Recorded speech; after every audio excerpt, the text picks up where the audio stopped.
The curvature of the Earth eludes us.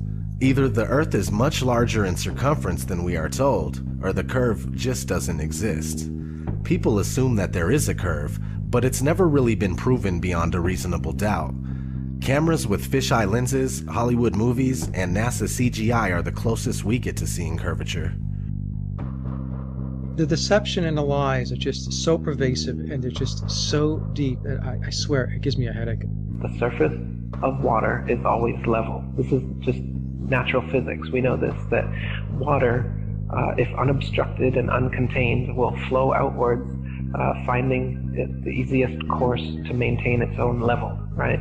So, but the ball earth model claims that the oceans are huge 100-mile walls of curved water curving around the ball. That's ridiculous. They say that gravity makes this possible, but you don't see that. You go to the beach and you see completely flat horizon. You see water just ever so gently coming up on the shore. So there's the pretty blue marble that NASA claims we are living on, with circumference of 24,901 and 3959 radius. So to find the curvature, you take 8 inches times your distance squared. That's 8 inches times your distance squared, and if you don't square the distance, you end up with this, and this is not what NASA has shown us. They have given us a beautiful blue marble that we love. So you get 8 inches for 1 mile, 32 inches in 2 miles, 16.6 feet with 5 miles, so on and so forth. So what I did is I shot this pier, which is in Daytona Beach, Florida, and as you can see, between the water and the walkway of the pier is about 12 to 16 feet based on the height of the people and the railing. So I started at Granada, which is 4.92 miles away, and I shot this, and based on that distance and the formula, there should be 16 feet of curvature, but obviously you can still see the entire gap under the walkway there between that and the water. So in addition to that, behind that pier is actually a lighthouse, which you can see right above the pier. You can see the light. That is 16 miles away from my location, and I shot that lighthouse. Now that lighthouse is 175 feet tall, and the curvature from 16 miles away should be 170 feet. You can clearly see about the entire lighthouse beyond that pier. So like I said, there should be 170 feet of curvature, but there's none. And those hotels there are even further. Those are in New Smyrna, which is 20 miles. If NASA is right, and there is, we do live on a ball, they're going to have to make up that curvature. If it's not in the 20 miles I'm shooting, well then that means it's got to be made up further on down the line. So you can't have it both ways. You can't say we live on this ball and then say, oh, you can't detect the curvature. Well, you got to detect it somewhere, because if it's not dropping here, it's going to have to drop even more down the lines in order to make that circle, that ball they say we live on. And it's pretty round. That blue marble they give us is perfectly round. Lighthouses are one great example. The Isle of Wight Lighthouse in England, it's 180 feet high and can be seen up to 42 miles away, a distance at which modern astronomers say the light should fall 996 feet below the line of sight. Why can you still see it? Another one worth mentioning that people be familiar with is the Statue of Liberty. It stands 326 feet above sea level, and on a clear day can be seen as far as 60 miles away. Now, if the Earth was a globe at the dimensions that they give us, that would put Lady Liberty at an impossible 2,074 feet below the horizon. 6. If Earth were a ball 25,000 miles in circumference, as NASA and modern astronomy claim, spherical trigonometry dictates the surface of all standing water must curve downward an easily measurable 8 inches per mile, multiplied by the square of the distance. This means, along a 6-mile channel of standing water, the Earth would dip 6 feet on either end from the central peak. Every time such experiments have been conducted, however, standing water has proven to be perfectly level. 9. Engineer W. Winkler was published in the Earth Review regarding the Earth's supposed curvature, stating, "As an engineer of many years' standing, I saw that this absurd allowance is only permitted in school books. No engineer would dream of allowing anything of the kind. I have projected many miles of railways and many more of canals, and the allowance has not even been thought of, much less allowed for. This allowance for curvature means this, that it is 8 inches for the first mile of a canal and increasing at the ratio by the square of the distance in miles. Thus a small navigable canal for boats, say 30 miles long, will have, by the above rule, an allowance for curvature of 600 feet. Think of that, and then please credit engineers as not being quite such fools. Nothing of the sort is allowed. We no more think of allowing 600 feet for a line of 30 miles of railway or canal than of wasting our time trying to square the circle. 10. The London and North Western Railway forms a straight line 180 miles long between London and Liverpool. The railroad's highest point midway at Birmingham Station is only 240 feet above sea level. If the world were actually a globe, however, curving 8 inches per mile squared, the 180-mile stretch of rail would form an arc with the center point at Birmingham raised over a mile, a full 5,400 feet above London and Liverpool. 11. A surveyor and engineer of 30 years published in the Birmingham Weekly Mercury stated, "I am thoroughly acquainted with the theory and practice of civil engineering. However bigoted some of our professors may be in the theory of surveying, according to the prescribed rules, yet it is well known amongst us that such theoretical measurements are incapable of any practical illustration. All our locomotives are designed to run on what may be regarded as true levels or flats. There are, of course, partial inclines or gradients here and there, but they are always accurately defined and must be carefully traversed. But anything approaching to 8 inches in the mile, increasing as the square of the distance, could not be worked by any engine that was ever yet constructed. Taking one station with another, all over England and Scotland, it may be stated that all the platforms are on the same relative level. The distance between eastern and western coasts of England may be set down as 300 miles. If the prescribed curvature was indeed as represented, the central stations at Rugby or Warwick ought to be close upon 3 miles higher than a cord drawn from the two extremities. If such was the case, there is not a driver or stoker within the kingdom that would be found to take charge of the train.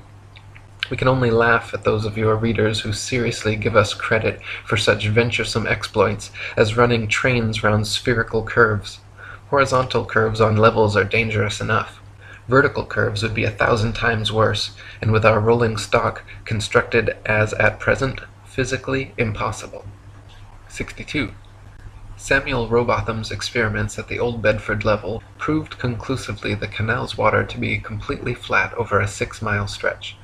First, he stood in the canal with his telescope held 8 inches above the surface of the water. Then his friend in a boat with a 5-foot-tall flag sailed the 6 miles away. If Earth were a ball 25,000 miles in circumference, the 6-mile stretch of water should have comprised an arc exactly 6 feet high in the middle, so the entire boat and flag should have ultimately disappeared, when in fact the entire boat and flag remained visible at the same height for the entire journey. 63. In a second experiment, Dr. Rowbotham affixed flags 5 feet high along the shoreline, one at every mile marker, then using his telescope mounted at 5 feet, just behind the first flag, looked over the tops of all 6 flags, which lined up in a perfectly straight line.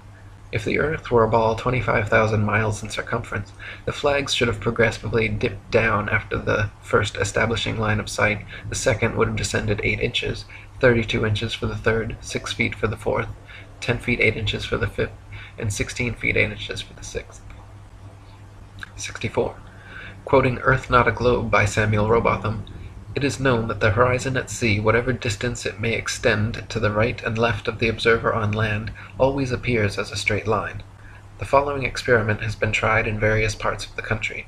At Brighton, on a rising ground near the race course, 2 poles were affixed in the earth 6 yards apart and directly opposite the sea. Between these poles a line was tightly stretched parallel to the horizon. From the center of the line the view embraced not less than 20 miles on each side, making a distance of 40 miles. A vessel was observed sailing directly westwards. The line cut the rigging a little above the bulwarks, which it did for several hours, or until the vessel had sailed the whole distance of 40 miles. The ship coming into view from the east would have to ascend an inclined plane for 20 miles until it arrived at the center of the arc, whence it would have to descend for the same distance. The square of 20 miles multiplied by 8 inches gives 266 feet as the amount the vessel would be below the line at the beginning and at the end of the 40 miles. 65. Also quoting Dr. Robotham.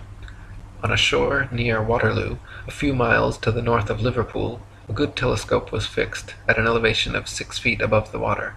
It was directed to a large steamer just leaving the River Mersey and sailing out to Dublin. Gradually the masthead of the receding vessel came nearer to the horizon, until at length, after more than 4 hours had elapsed, it disappeared. The ordinary rate of sailing of the Dublin steamers was fully 8 miles an hour, so that the vessel would be at least 32 miles distant when the masthead came to the horizon. The 6 feet of elevation of the telescope would require 3 miles to be deducted for convexity, which would leave 29 miles, the square of which multiplied by 8 inches gives 560 feet, deducting 80 feet for the height of the main mast, and we find that, according to the doctrine of rotundity, the masthead of the outward-bound steamer should have been 480 feet below the horizon. Many other experiments of this kind have been made upon sea-going steamers, and always with results entirely incompatible with the theory that the earth is a globe. 66. Dr. Robotham conducted several other experiments using telescopes, spirit levels, sextants, and theodolites, special precision instruments used for measuring angles in horizontal or vertical planes. By positioning them at equal heights, aimed at each other successively, he proved over and over the earth to be perfectly flat for miles without a single inch of curvature. His findings caused quite a stir in the scientific community, and thanks to 30 years of his efforts, the shape of the earth became a hot topic of debate around the turn of the 19th century. 67. The distance across the Irish Sea from the Isle of Man's Douglas Harbour to Great Orme's Head in North Wales is 60 miles. If the earth was a globe, then the surface of the water between them would form a 60-mile arc, the center towering 1,944 feet higher than the coastlines at either end. It is well known and easily verifiable, however, that on a clear day from a modest altitude of 100 feet, the Great Orme's Head is visible from Douglas Harbour. This would be completely impossible on a globe of 25,000 miles. Assuming the 100-foot altitude causes the horizon to appear approximately 13 miles off, the 47 miles remaining means the Welsh coastline should still fall an impossible 1,472 feet below the line of sight. 68. The Philadelphia skyline is clearly visible from Apple Pie Hill in the New Jersey Pine Barrens 40 miles away. If Earth were a ball 25,000 miles in circumference, factoring in the 205-foot elevation of Apple Pie Hill, the Philly skyline should remain well hidden beyond 335 feet of curvature. 69. The New York City skyline is clearly visible from Harriman State Park's Bear Mountain 60 miles away.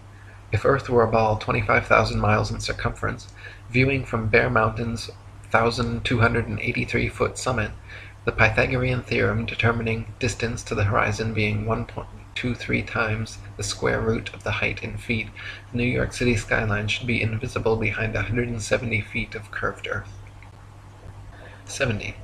From Washington's Rock in New Jersey, at just a 400-foot elevation, it is possible on a clear day to see the skylines of both New York and Philadelphia in opposite directions at the same time, covering a total distance of 120 miles. If Earth were a ball 25,000 miles in circumference, both of these skylines should be hidden behind over 800 feet of Earth's curvature. 71. It is often possible to see the Chicago skyline from sea level 60 miles away across Lake Michigan. In 2015, after photographer Joshua Nowicki photographed this phenomenon, several news channels quickly claimed his picture to be a superior mirage, an atmospheric anomaly caused by temperature inversion. While these certainly do occur, the skyline in question was facing right side up and clearly seen, unlike a hazy, illusory mirage, and on a ball Earth 25,000 miles in circumference should be 2,400 feet below the horizon. 72. October 16, 1854, the Times newspaper reported the Queen's visit to Great Grimsby from Hull, recording they were able to see the 300-foot tall dock tower from 70 miles away. On a ball Earth 25,000 miles in circumference, factoring their 10-foot elevation above the water and the tower's 300-foot height at 70 miles away, the dock tower should have remained an entire 2,600 feet below the horizon. 73. In 1872, Captain Gibson and crewmates, sailing the ship Thomas Wood from China to London, reported seeing the entirety of St. Helena Island on a clear day from 75 miles away. Factoring in their height during measurement on a ball Earth 25,000 miles in circumference, it was found the island should have been 3,650 feet below their line of sight. 74. From Genoa, Italy, at a height of just 70 feet above sea level, the island of Gorgona can often be seen 81 miles away. If Earth were a ball 25,000 miles in circumference, Gorgona should be hidden beyond 3,332 feet of curvature. 75. From Genoa, Italy, at a height of just 70 feet above sea level, the island of Corsica can often be seen 99 miles away. If Earth were a ball 25,000 miles in circumference, Corsica should fall 5,245 feet, almost an entire mile below the horizon. 76. From Genoa, Italy, 70 feet above sea level, the island of Caprea, 102 miles away, can often be seen as well. If Earth were a ball 25,000 miles in circumference, Caprea should always remain hidden behind 5,605 feet, over a mile of supposed curvature. 77. Also from Genoa, on bright clear days, the island of Elba can be seen an incredible 125 miles away. If Earth were a ball 25,000 miles in circumference, Elba should be forever invisible behind 8,770 feet of curvature. 78. From Anchorage, Alaska, at an elevation of 102 feet, on clear days, Mount Foraker can be seen with the naked eye 120 miles away. If Earth were a ball 25,000 miles in circumference, Mount Foraker's 17,400-foot summit should be leaning back away from the observer, covered by 7,719 feet of curved earth. In reality, however, the entire mountain can be quite easily seen standing straight from base to summit. 79. From Anchorage, Alaska, at an elevation of 102 feet, on clear days Mount McKinley can be seen with the naked eye from 130 miles away. If Earth were a ball 25,000 miles in circumference, Mount McKinley's 20,320-foot summit should be leaning back away from the observer and almost half covered by 9,220 feet of curved earth. In reality, however, the entire mountain can be quite easily seen standing straight from base to summit. 80.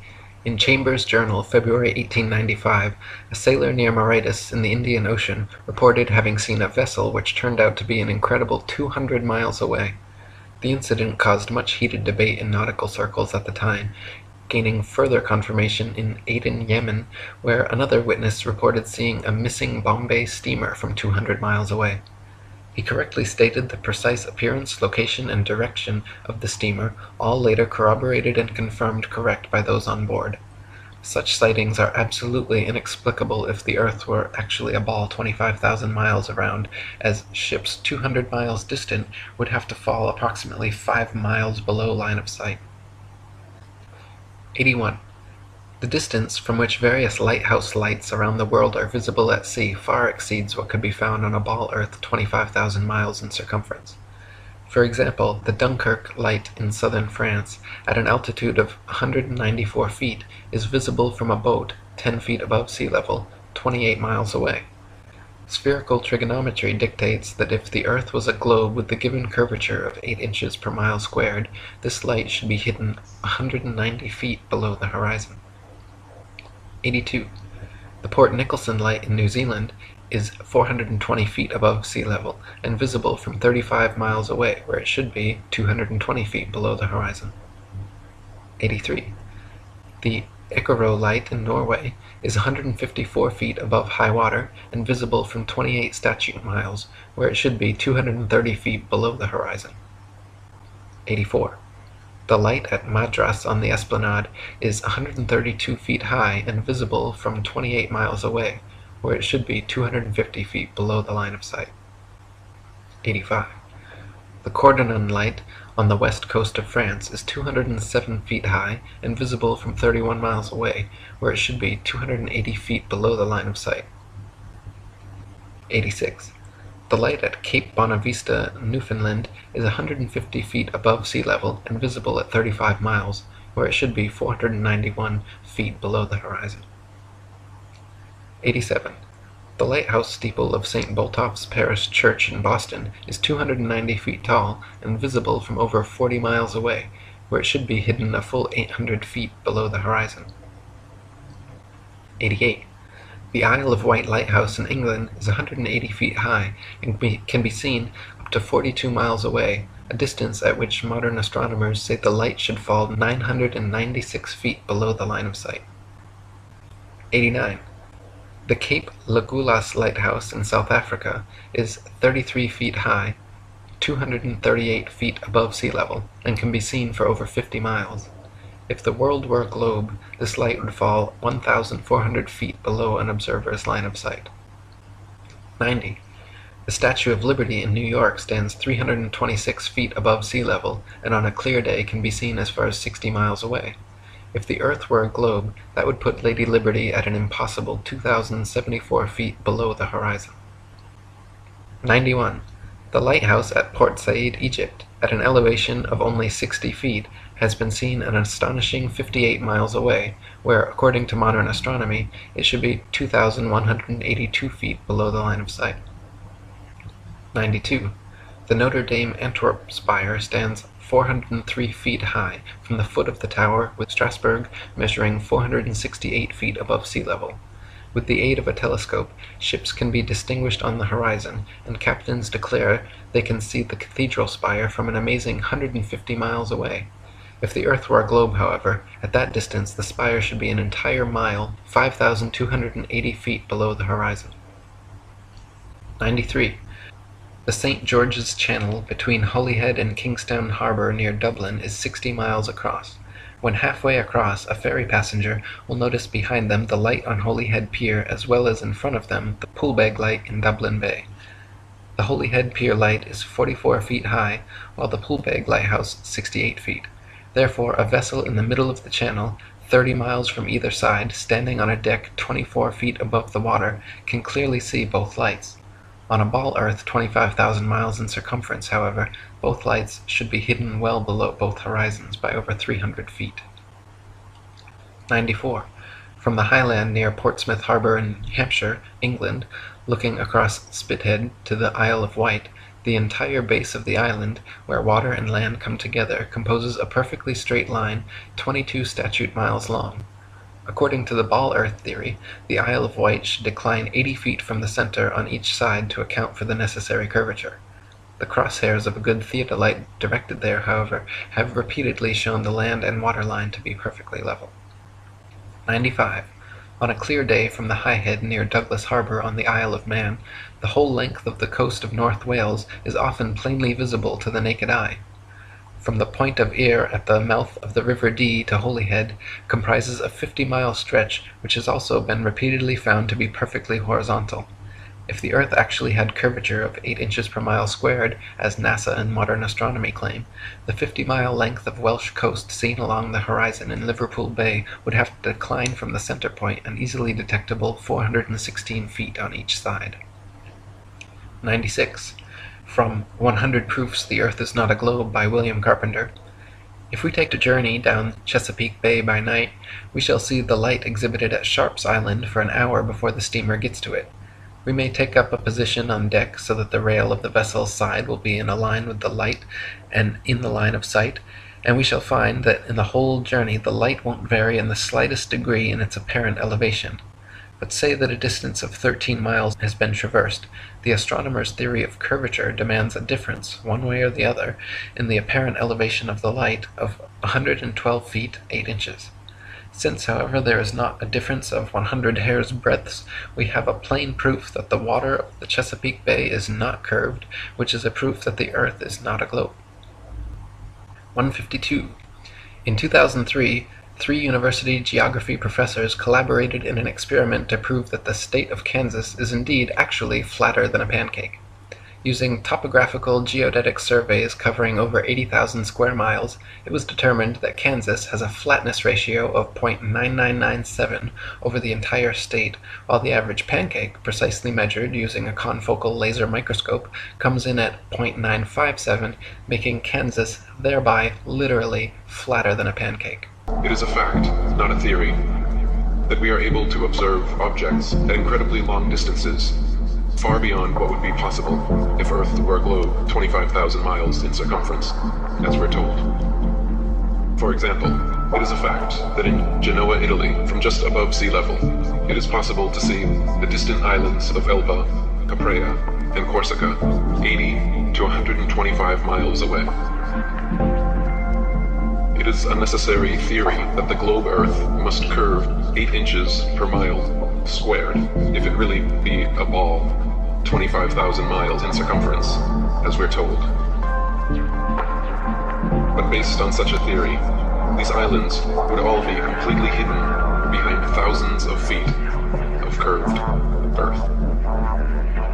Where is the curvature? Where? Where's the curvature? Where? I still haven't been able to find any curvature since I put out my last video, and believe me, I've been looking. Ever since I came out as a flat earther, I've been examining things much more closely. It's as if I'm secretly hoping to find something that will lay this flat earth to rest, so I can get back to my normal life of exposing chemtrails and secret societies. It's just not happening. The more I look, the more I'm convinced, and the more I want to talk about it. There is no curve to be found or measured. And there's hints sprinkled all over the place, like this popular study, for instance. A study conducted by Department of Geography, Texas State University, and Department of Geography, Arizona State University, concludes that the state of Kansas is flatter than a pancake. On a scale where 1.0 means perfect flatness, the calculated flatness of the pancake is approximately 0.957. That's pretty flat, but Kansas is 0.9997 flat over its length of 400 miles, a distance that should render 20 miles of curvature from one side to the other on a sphere that's 25,000 miles in circumference.